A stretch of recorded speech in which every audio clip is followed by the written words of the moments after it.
नमस्कार प्रिय दर्शकों, एक बार फिर आपका स्वागत है हमारे YouTube चैनल प्राचीन ज्ञान सच्चा ज्ञान में। प्रिय दर्शकों, आज फिर नया वीडियो नई जानकारी लेके हम हाजिर हुए हैं। आज हम आपको सोमवार की व्रत कथा की कहानी सुनाने जा रहे हैं। ये कहानी बड़ी पावन और पवित्र है। इस कहानी को पूरा सुने।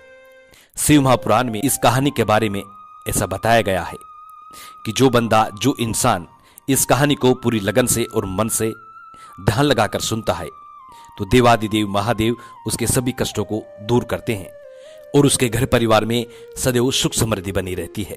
इसलिए इस कथा को पूरा सुने। जो लोग सोमवार का व्रत करते हैं उनके लिए ये कहानी बहुत खास है। इस कहानी को पूरा ध्यान लगाकर सुनने से देवादिदेव महादेव की असीम कृपा प्राप्त होती है, जो वर्षों जल चढ़ाने से भी नहीं होती है। जो लोग इस कहानी को सुन रहे हैं वो चित्तमगन होकर के बैठ जाएं और इस कहानी को पूरा सुने। कहानी शुरू करने से पहले जो लोग हमसे नए जुड़े हैं वो हमारे चैनल को सब्सक्राइब करें, बेल आइकन ऑन करें, अच्छे अच्छे कमेंट किया करें ताकि हर आने वाले वीडियो का नोटिफिकेशन सबसे पहले आपको मिले और प्रिय दर्शकों आप उसका फायदा उठा सकें। हमारे इस चैनल में हम रोज नई वीडियो, नई कहानी, नई जानकारी लेके आते रहते हैं। शुरू करते हैं प्रिय दर्शकों आज की ये प्यारी सी कहानी, ये प्यारा सा वीडियो। प्राचीन काल समय में एक साहूकार रहता था। वो साहूकार महादेव का बहुत बड़ा भक्त था, लेकिन उस साहूकार के जीवन में एक बहुत बड़ी कमी थी। कमी यह थी कि उसके कोई पुत्र नहीं था। अथाह संपत्ति थी, अथाह धन दौलत था। अब साहूकार को हर वक्त एक ही चिंता खाई जा रही थी कि उसके पुत्र नहीं है, उसकी संपत्ति को संभालने वाला कोई नहीं है, उसका कोई वारिस नहीं है। वो साहूकार सोमवार का व्रत किया करता था और साहूकार की पत्नी भी सोमवार का व्रत किया करती थी। महादेव के बड़े भक्त थे। रोज महादेव के मंदिर जाना और महादेव को जल अर्पित करना, आरती करना, पूजा अर्चना करना, मतलब दिन भर महादेव की सेवा में लगे रहते थे। उस साहूकार की भक्ति को देखकर और मां पार्वती बड़ी प्रसन्न होती है। मां पार्वती देवादिदेव महादेव से कहती हैं कि प्रभु तुम्हारे ये भक्त सच्चे भक्त हैं और इनकी मनोकामना को पूरी करो। तब मां पार्वती महादेव से कहती हैं कि प्रभु तुम्हारा ये परम भक्त एक पुत्र की कामना रखता है और इसको एक पुत्र रत्न की प्राप्ति दे दीजिए। मां पार्वती की इतनी बात सुनने के बाद महादेव कहते हैं कि पार्वती, पुत्र मिलना, धन मिलना, यश वैभव की प्राप्ति होना ये विधाता के लेख पर निर्भर करता है और विधाता जो लेख लिखती है वो इंसान के कर्मों के आधार से लिखा जाता है। इसलिए इस साहूकार के नसीब में कोई पुत्र नहीं है, इसके भाग्य में पुत्र रत्न की प्राप्ति नहीं है, ये नापुत्री रहेगा।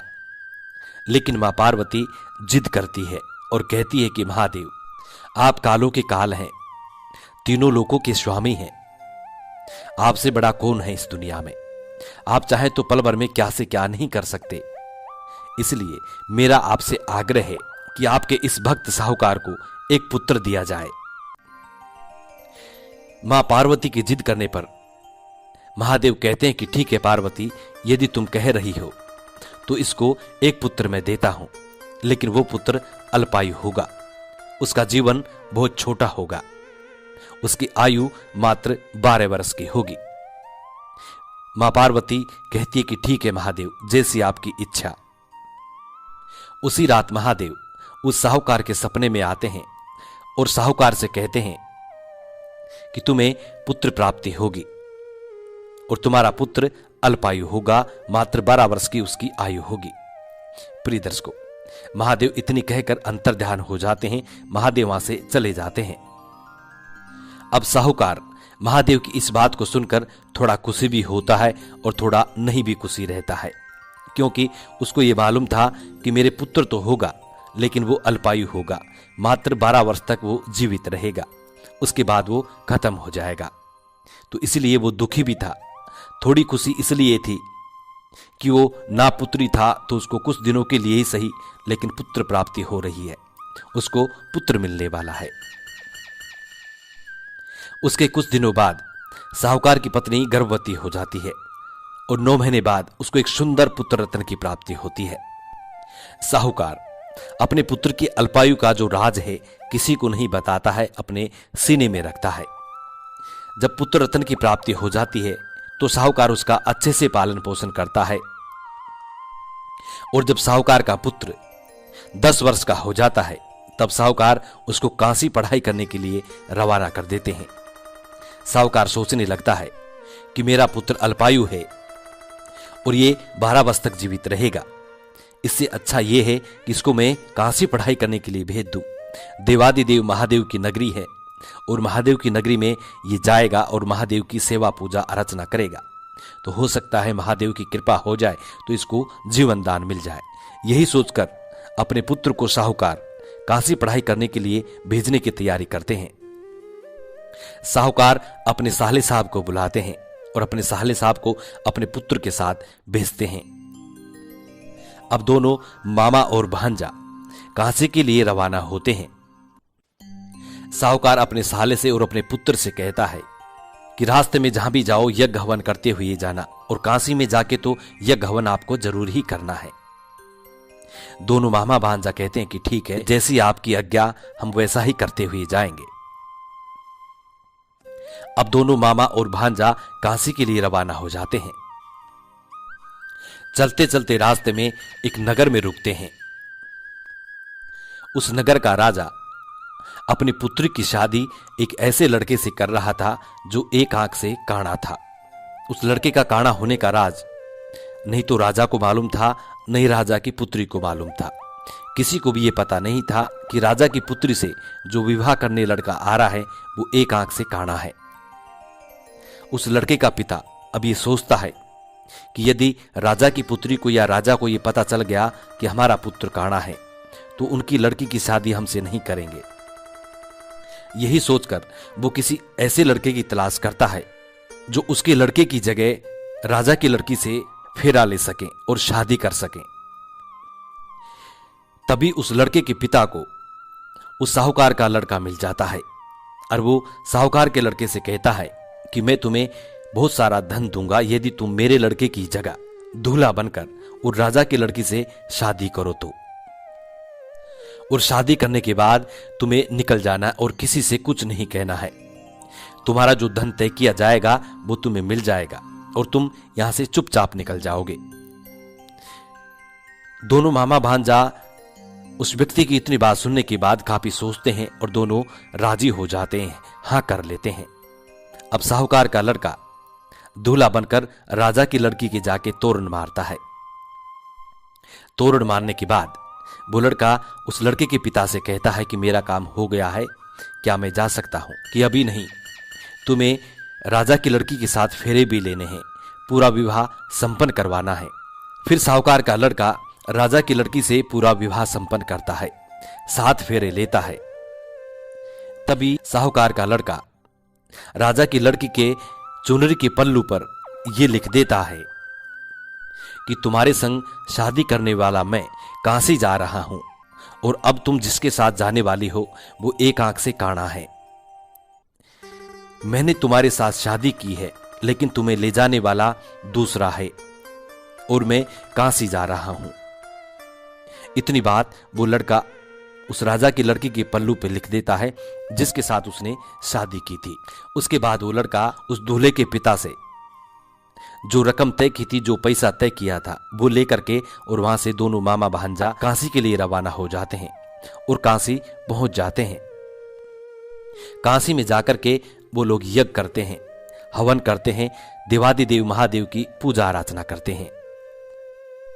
उधर वो राजा की लड़की उस पल्लू को देखती है तो उसमें लिखा हुआ था कि तुमसे शादी करने वाला मैं काशी जा रहा हूं और अब तुम जिस दूल्हे के साथ जाने वाली हो वो दूल्हा एक आंख से काना है जिसने तुम्हारे साथ शादी नहीं की है।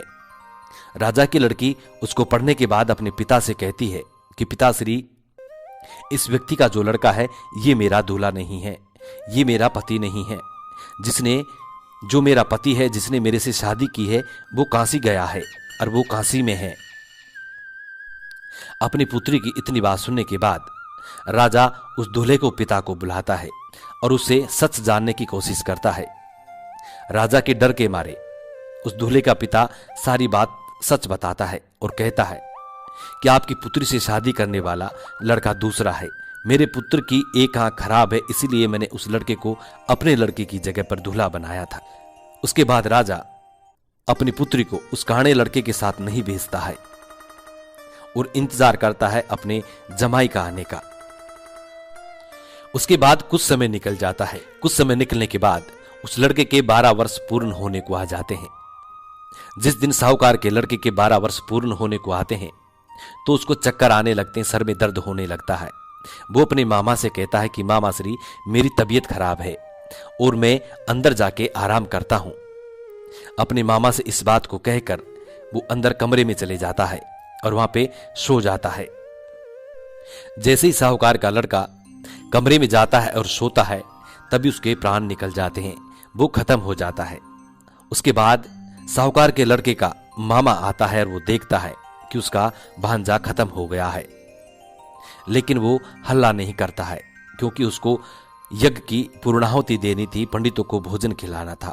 इसलिए वो चुपचाप रहता है और अपने मृत भांजे को चादर उड़ाकर वहां से बाहर आता है, यज्ञ की पूर्णाहुति देता है, यज्ञ संपन्न करता है, पंडितों को भोजन कराता है, दान दक्षिणा देता है। उसके बाद वो रोने लगता है। जब वो रोने लगता है तभी महादेव और मां पार्वती उसी रास्ते से गुजर रहे थे। उसकी रोने की आवाज सुनकर मां पार्वती महादेव से कहती है कि महादेव, यहां पे किसी की रोने की आवाज आ रही है। महादेव पार्वती से कहते हैं कि मृत लोक है, कोई न कोई रोता होगा। लेकिन पार्वती जिद करती है कि महादेव, मुझे देखना है कौन रो रहा है, क्यों रो रहा है। तब मां पार्वती उसके पास आती है और देखती है कि एक लड़का मृत पड़ा हुआ है और दूसरा व्यक्ति रो रहा है। तब मां पार्वती मृत लड़के की चादर हटा के देखती है तो देखती है कि ये तो वही साहूकार का लड़का है जो महादेव की कृपा से साहूकार के घर में जन्म लिया था। मां पार्वती महादेव से कहती है कि महादेव, ये तो वही लड़का है जो आपकी कृपा से साहूकार के पुत्र के रूप में जन्मा है। महादेव कहते हैं कि हाँ, ये वही है। इसकी आयु समाप्त हो गई है, इसकी 12 वर्ष की आयु थी जो पूर्ण हो चुकी है। लेकिन मां पार्वती फिर जिद करती है और कहती है कि महादेव, ये तुम्हारे परम भक्त का पुत्र है और जब इसके माता पिता को ये पता चलेगा तो वो भी जीते जी मर जाएंगे, आत्महत्या कर लेंगे। इसलिए मेरा आपसे अनुरोध है, आग्रह है कि इस लड़के को जीवन दान दे। मां पार्वती के आग्रह से और उस लड़के की भक्ति से, उसके पिता की भक्ति से देवादिदेव महादेव बड़े प्रसन्न थे और उस लड़के को फिर से जीवन दान देते हैं। साहूकार के लड़के को फिर से जीवन दान देते हैं। अब साहूकार का लड़का जीवित हो जाता है। जीवित होकर महादेव का शुक्रिया करते हैं, महादेव को धन्यवाद कहते हैं। उधर दोनों मामा भांजा अपनी पढ़ाई पूरी करके और वापिस अपने घर के लिए निकलते हैं, अपने घर के लिए रवाना हो जाते हैं। जब वो रास्ते में आते हैं तो उसी नगर में होके आते हैं जहां पे उस लड़के ने उस राजा की लड़की से शादी की थी। जब वहां से गुजर रहे थे तभी राजा उनको पहचान लेता है और अपने महल में बुलाता है। महल में बुलाकर अपनी पुत्री को साहूकार के लड़के के साथ अपनी लड़की को विदा करता है और साथ में काफी सारे दास दासियां धन दहेज देकर वहां से अपनी पुत्री को विदा करता है। प्रिय दर्शकों, वहां से अपनी पत्नी को लेकर साहूकार का लड़का रवाना होता है और अपने गांव में आता है। उधर साहूकार और साहूकार की पत्नी अपने मकान की छत पे बैठे हुए थे और वो ये सोच रहे थे कि मेरे पुत्र की आयु 12 वर्ष की थी, पता नहीं मेरा पुत्र जीवित है या नहीं। यही सोच रहे थे, यदि मेरा पुत्र सुख सलामत वापस नहीं लौटा तो हम मकान के ऊपर से कूदकर दोनों जान दे देंगे। यही सोच रहे थे। तभी उनके साले साहब साहूकार के लड़के की मामा उनके पास पहुंच जाते हैं और उनको जाकर के ये पूरी सूचना देते हैं। कहते हैं कि तुम्हारा पुत्र सुरक्षित है, जीवित है और अपनी घरवाली को लेकर के, तुम्हारी बहू को लेकर के आपके द्वार पे खड़ा है और आपका इंतजार कर रहे हैं। तभी दोनों पति पत्नी, साहूकार और साहूकार की पत्नी खुशी से खिल उठते हैं और देवादिदेव महादेव का शुक्रिया अदा करते हैं और अपने पुत्र और अपनी बहू को जाकर के घर के अंदर प्रवेश करवाते हैं।